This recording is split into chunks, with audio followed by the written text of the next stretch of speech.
I had to make a very fast decision because my visa was not renewed in Vietnam. We've reinstated your 10-year visa from 2015. So please come. So I know where life wants me to be. The only thing I know, I don't want to go back up north, is come to Tiruvannamalai.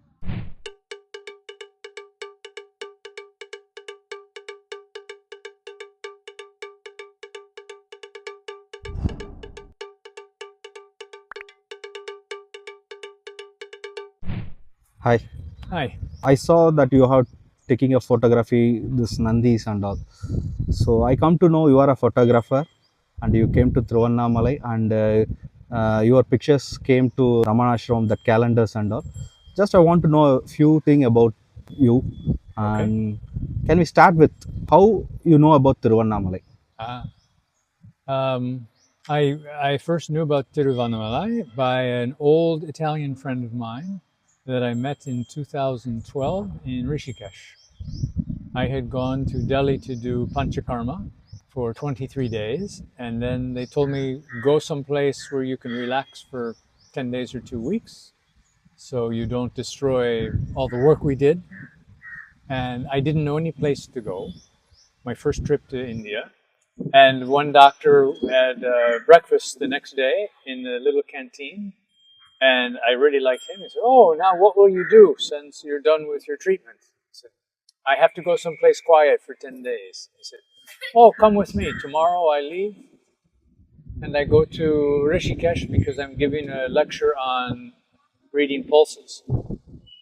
I said, "Okay, life wants me to go to Rishikesh," which I didn't even know what it was.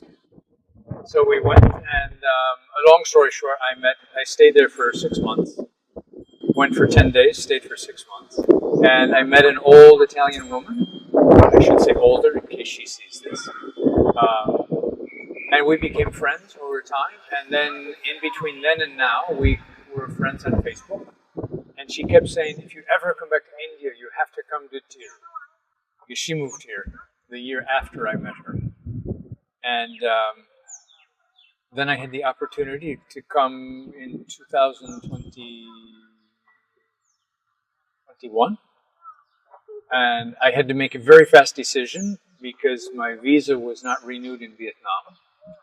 After COVID, they kicked lots of foreigners out, made them reapply because it's a lot of money to have to get new visas. But they had no idea when I could reapply.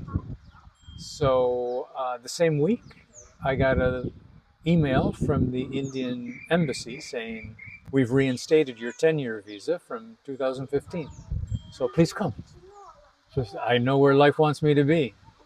So I had 12 days to leave Vietnam after 18 years, 19 years. And I said, the only thing I know, I don't want to go back up north, is come to Tiruvannamalai. So it wasn't a big connection. It was, my friend said, come, you really like it here, about the mountain, Ramanar Maharshi's ashram. And I really had to decide fast. I said, okay, I come to Tir. Wow. And tell me about your journey. Which journey? Yeah, from the starting. the Where you came from, where you okay. got up and Okay. I was born in the US, in the Midwest. Nice Midwestern culture. And I went to school there, and then I went to the university there in the beginning. And my parents retired to a place called Arizona in the Southwest. And one winter they called me and they said, why don't you come here? Because you can go to the university here. It's very inexpensive and you never have to shovel snow again. Okay. No snow to shovel? That's a good idea. So I moved to Arizona and I went back to school, but I didn't finish because I had my passion as a teenager was racing. First motorcycle racing and then car racing. And I got very much involved in it in the US. And then on my 20th birthday, I told my parents I'm moving to the UK to be serious about trying to make a career in auto racing. So I moved to the UK, and that was my beginning of being away from the US. And I did that off and on for about 8 years. Some success, but too expensive to continue. But I lived in the UK, in France, raced in the UK, France, Belgium, and then came back to the US, but I knew now it was not the place for me to stay. And in 2000, well, I came here in 2012 for medical reasons. I had a business that was my passion for 2 years, and there were some political problems in Vietnam, and the supporter of my business lost his power, and everybody around him disappeared, and all the money disappeared. So overnight, my business went closed, and I felt so toxic, so much stress, and I was dealing with some people I really didn't want to deal with, but I wanted to create this business. And after it, I said, I feel so toxic, I need to go someplace and take care of myself.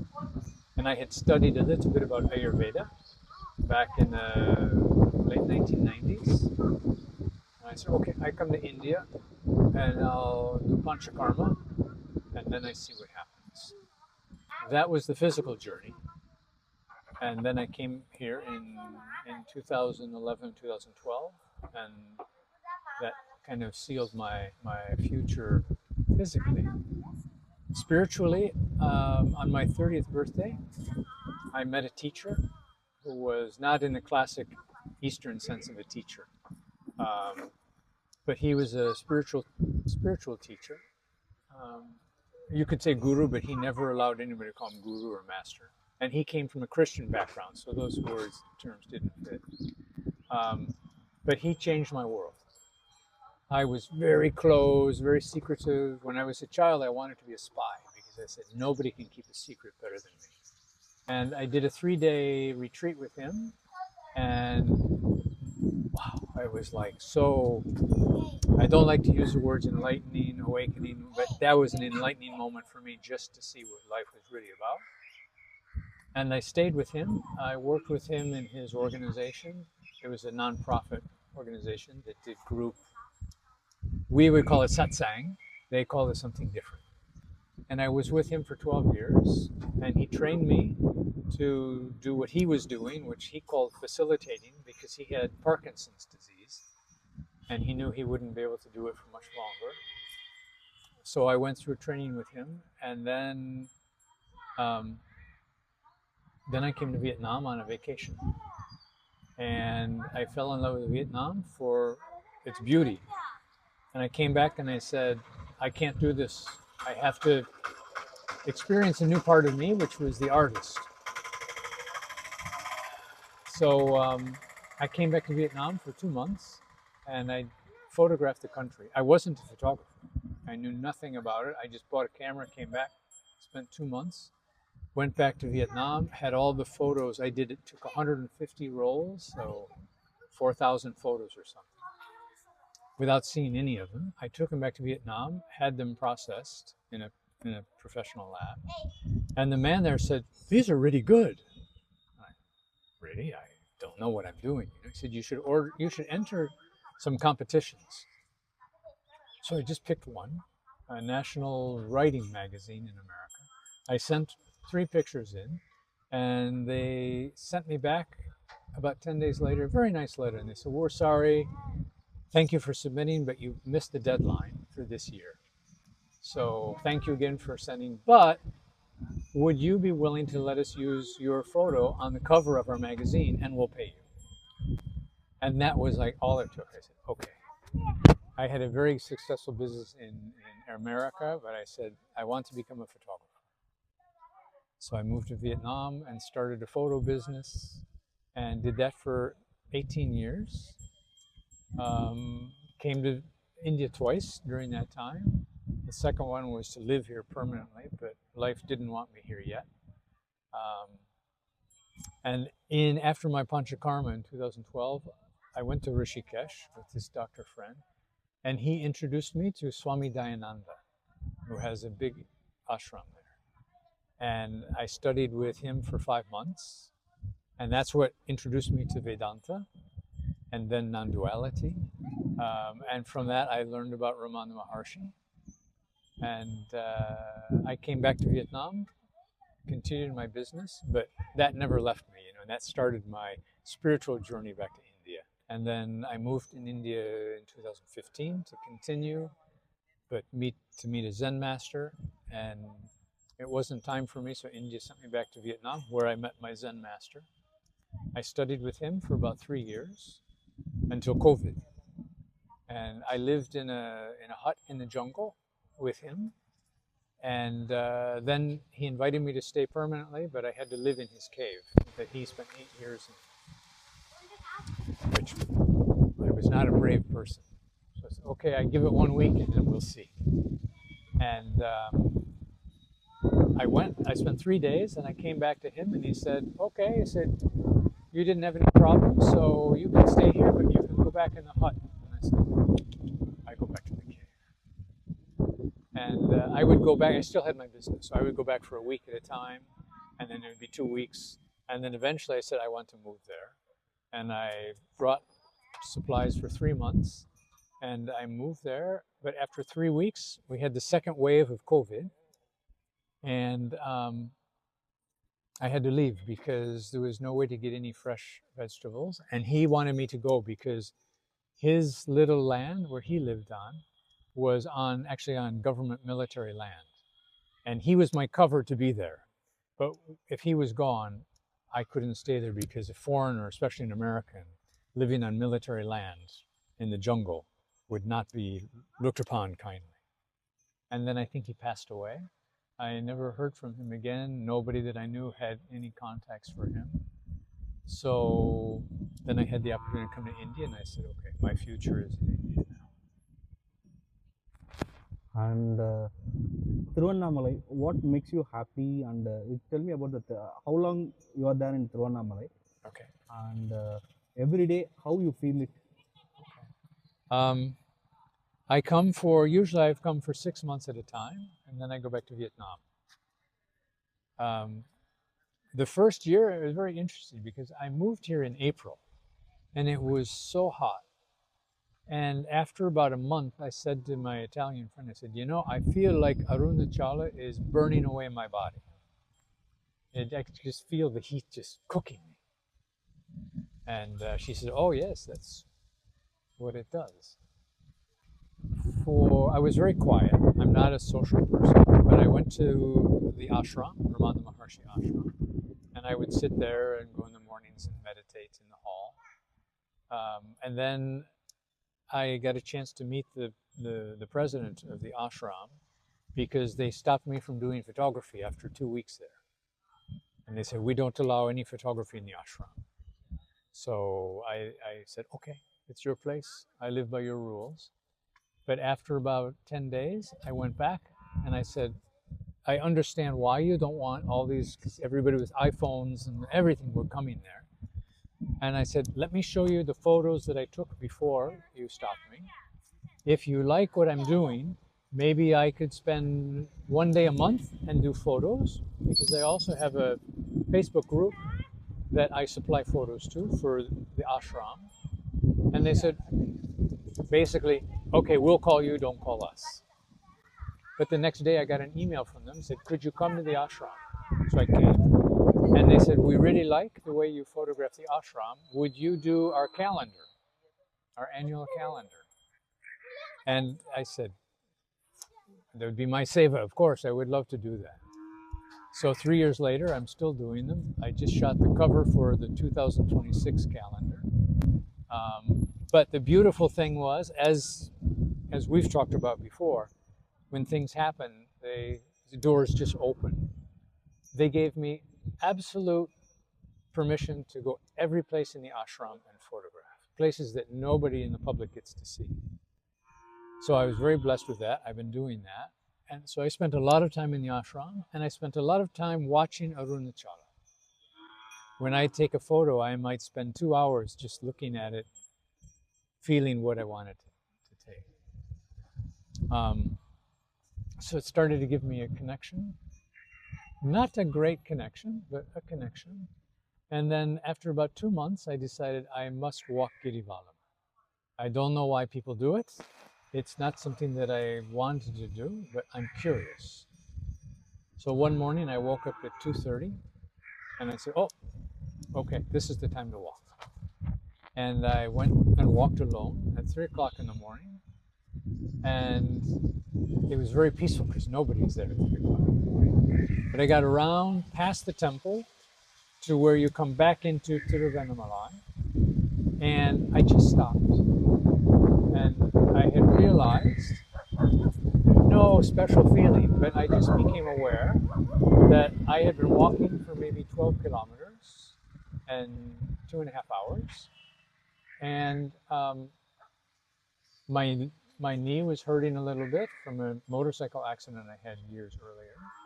I felt a little bit tired. I was aware that 2.5 hours had passed, but I was also aware that I hadn't moved and I hadn't aged. No time had passed and no distance had traveled. And I had this awareness of like, like I'm inside of a bubble, and my house is inside the bubble, and the temple is inside the bubble, and Girivalam is all inside the bubble. So the bubble was like the dream for me. Is I had the sensation of traveling and getting tired and having aches and pains, but the real I that we talk about in non-duality never moved and never aged. And I didn't set out to have any hopes of something happening. I just wanted to find out, what is this about? So after that, then I had this stronger connection. And I would say that's like kind of the introduction to it, right? Actually, you was there in Vietnam and some other places. There is a lot of mountains there. Mm-hmm. But what you feel about other than this Tiruvannamalai, the hill, what you've seen daily? The physical experience I had of being burned away, I've never experienced anyplace else. I lived in Vietnam, as I said, off and on for 3 years in a cave on a mountain smaller than this one, but quite similar in shape, and had many experiences, quite unusual, powerful. And I also, one of the reasons that I came here was when I lived in Arizona, I lived at the foot of a mountain. I wasn't spiritual at all, but it looks almost exactly like Arunachala. And I was fascinated. Oh, I have to come and see what Arunachala is, because the mountain I lived with for 25 years looks just like it. And even the end of it, we had the same kind of a structure, and it was, oddly enough, it was called the Praying Monk. So there was some kind of a connection, but I wasn't really sensitive to it. But I saw a lot of foreigners as coming to Tiruvannamalai. I saw, see, most of the peoples from India, actually they have a dream. They want to go to US, Yes, sure. Texas, or whatever. Maybe they want to enjoy their culture.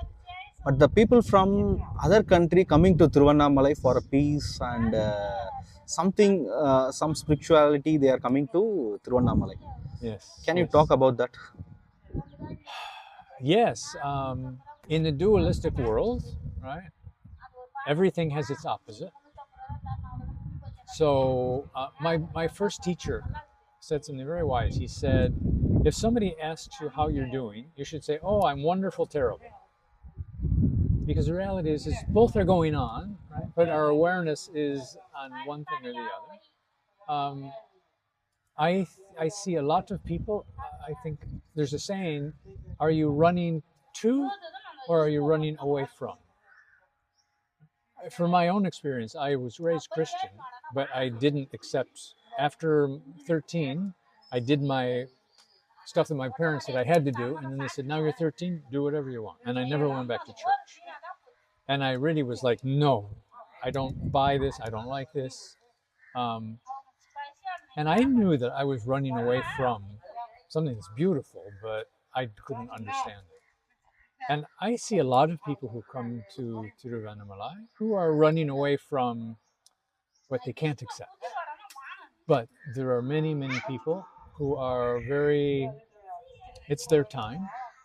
You know, they have a calling to come here.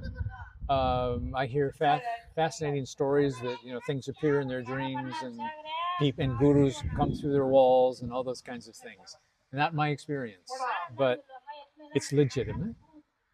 There is a magnetism here to the mountain, as Ramana Maharshi said. Is it's like a magnet, and we're iron filings, and at some point, the energy draws us to Arunachal. I think it was the same experience I had in Vietnam with the jungle mountain. I was totally drawn there.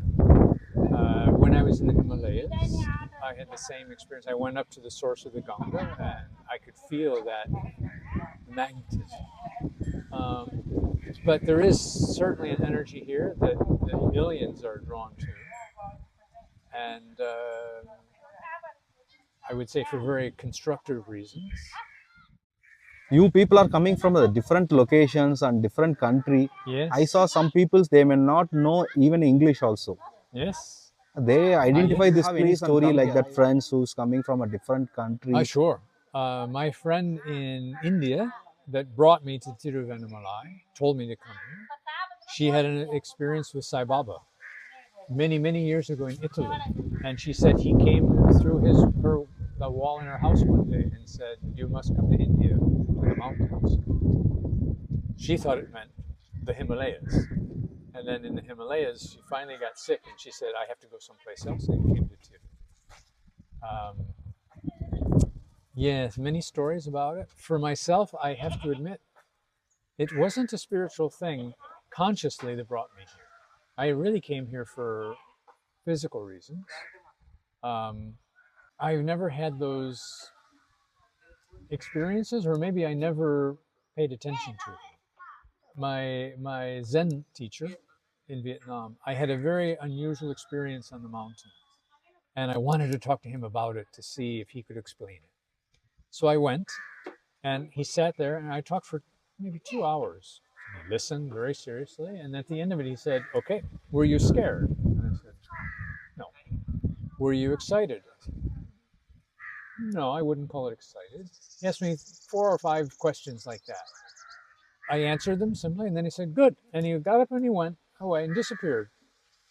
And I thought, well, wait a minute, stay, I want. And then I said, oh, really what I came here for to tell him was I wanted some kind of verification that it was a special experience. And after 2 days, he came back and he said, "Sit, I'll talk to you." He said, "Whatever experience you have in the outside world forget it. It has no meaning, no value to you. The only experience that's important is what was your experience of the experience." And what he told me was, if we focus on the magical, mystical outside experiences, we'll spend our whole life being focused on the outside. Because life will constantly give us teasers of experiences that we can say, "Oh, what does this mean? How did I do this? How did this happen?" He said, "Go inside. Did that experience change your state? Did it make you lose your balance? Did it make you feel differently?" He said, "That's the only thing that's important to your growth, spiritual growth." So I said, okay, whatever the outside experience was, it doesn't register anymore. Have I gone through some of them? Yes, I suppose I have. But they didn't have any more, I didn't have the attachment to them. I hear many wonderful stories, and I always say, "Oh, I'm jealous. I never was abducted by aliens. I never had anybody walk through a wall in my house. How come?" But the experience that I had inside was what it was about. And what is your routine work daily? My routine now is completely messed up because I rescued a puppy and ended up having pneumonia, and I spent the first 2 months here taking care of the puppy, which my world was the puppy. And I really lost myself in duality for that time. But my normal routine, I have no plan. I have no routine per se. I usually wake up at 3 or 4 o'clock in the morning. Sometimes I go to the ashram. Because I do the photography for the ashram, they let me come in any hour. So I go there when there's nobody there and I sit and meditate. But I'm not a big sitting meditator. For me, I found that walking is my meditation, cooking is my meditation. If I'm just present in what I'm doing, that's what meditation is. I go to the ashram.